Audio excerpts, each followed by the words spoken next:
Well, hello.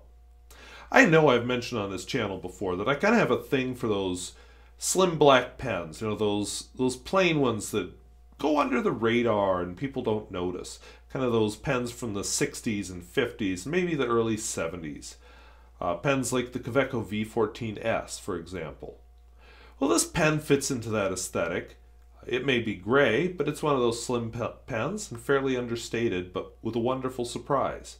So this pen comes from the Netherlands in the 1950s, and I'd like to talk about this pen today.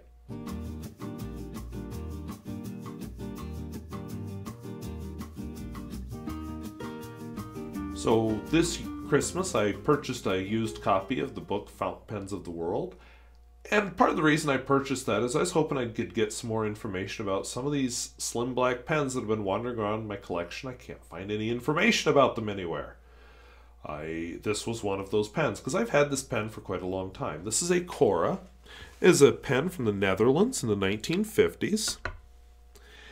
And that's, for I guess about a year that I've owned it, that's been the extent of my knowledge. It has the word, sorry, working with shadow here, has the word Kora on the side, and that's about it. Finial, oh, it's got one, it's fairly plain. Clearly injection molded plastic. Nice ink window. When you look at the nib, this is a gold nib, 14 karat, 585.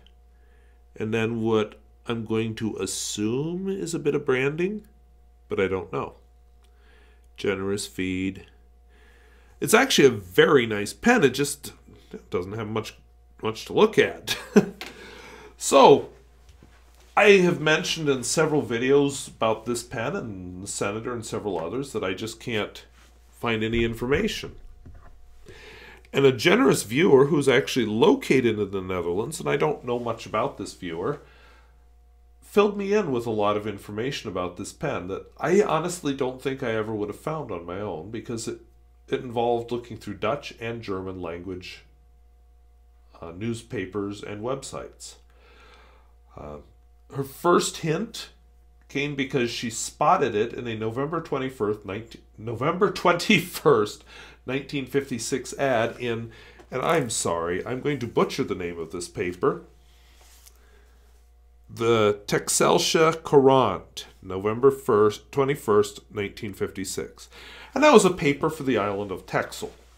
And I will pop the original advertisement up on the screen, and hopefully that's okay, but I'm thinking 1956 in the Netherlands, maybe.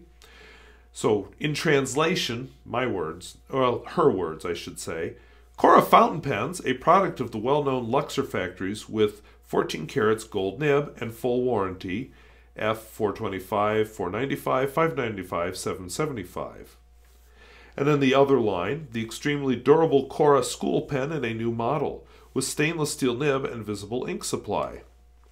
Which rather makes me think of this pen, with the generous ink window, except that's definitely a gold nib.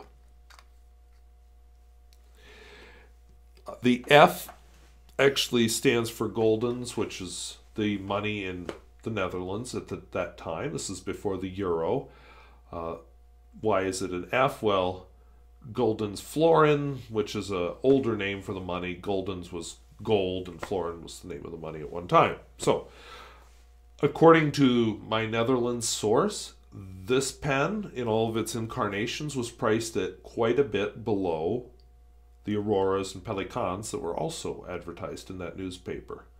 So, I have a clipping of the advertisement, and that's all I have. But I provided the link below so you can research it on your own. Now, the fact that it says Luxor factories, and again, I have to thank her for doing this research, tells you it's made in Germany. So, interesting. So, Fountain Pens of the World lists Cora as a Netherlands manufacturer, and yet the pen apparently was made in Germany. So, Luxor Factories was owned actually by a gentleman named Heinrich Hellborn. He was a German entrepreneur, and he had a factory in Heidelberg which I guess from between about the 1900s to the 1930s was one of the centers of fountain pen manufacturing in the world. You may have heard of a little company called Kaweco that was located in Heidelberg. In fact, I've got to look at his name. Mr. Helborn actually went on to purchase the Kaweco factory.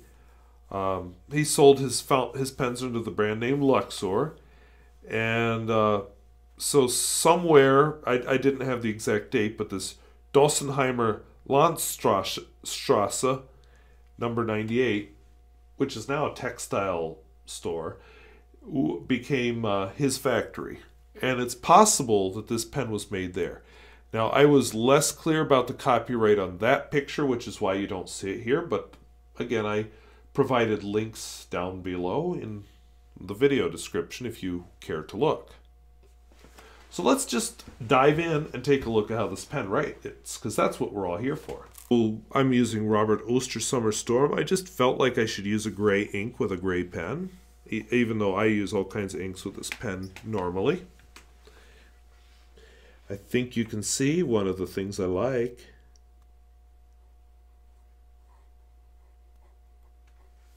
It definitely has just a hint of flex.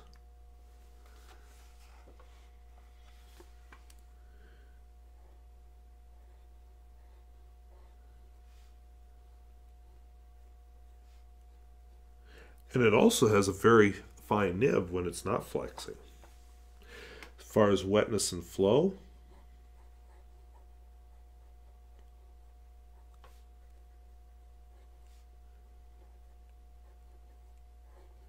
this is an interesting ink too, because it changes from kind of a greenish gray to I want to say a more reddish gray after it dries. But anyway, lays down a nice patch of ink. As far as the smear test, we'll do 2.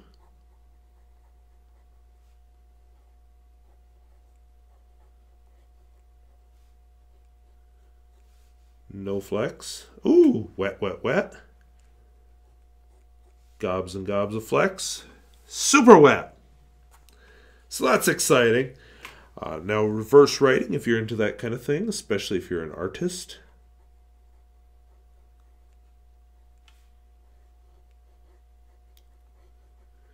So I've been corrected and told that that's one of the places people do reverse writing.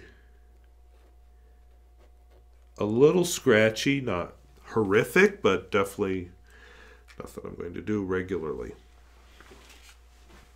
So how does this pen write? Very well. Very smooth, very exciting flex. It's got that understated look I really go for. It's just a great pen. So now let's do a nice writing sample and really study it. I should mention that I quite often post this pen because it's not a pocket pen, but it is a bit on the smaller side. Almost small enough that I feel like there should be something there resting in my, whatever you call that part of your hand. Between thumb and forefinger.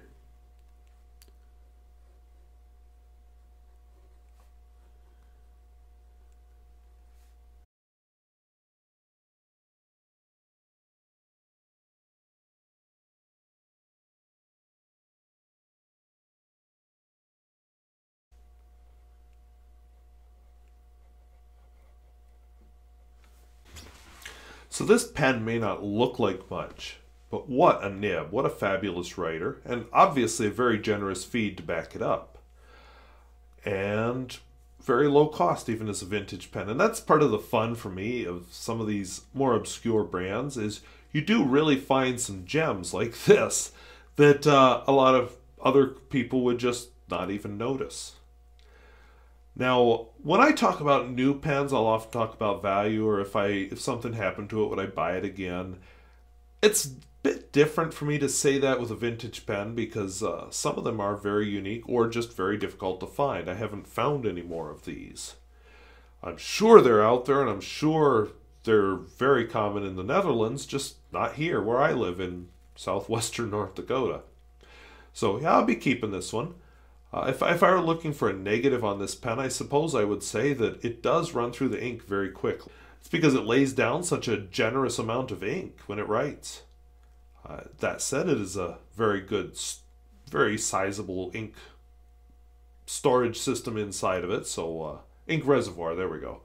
So, I'm sorry, I'm doing this late at night, and I should never do that, but it has been an interesting week with parent-teacher conferences and regional basketball playoffs, and yeah, and of course the teaching part of my job. And just wow, it's catching up to me, and I'm feeling it all of a sudden right now. But anyway, I am very thankful to my viewer from the Netherlands for bringing me all this information about the pen that I've provided here, and I just am very happy I found this pen. I really enjoy it. And if you have more information about the pen, I'd sure appreciate that as well. So if videos like this where I talk about vintage and modern pens, especially some of the more obscure pens, interest you, please subscribe below.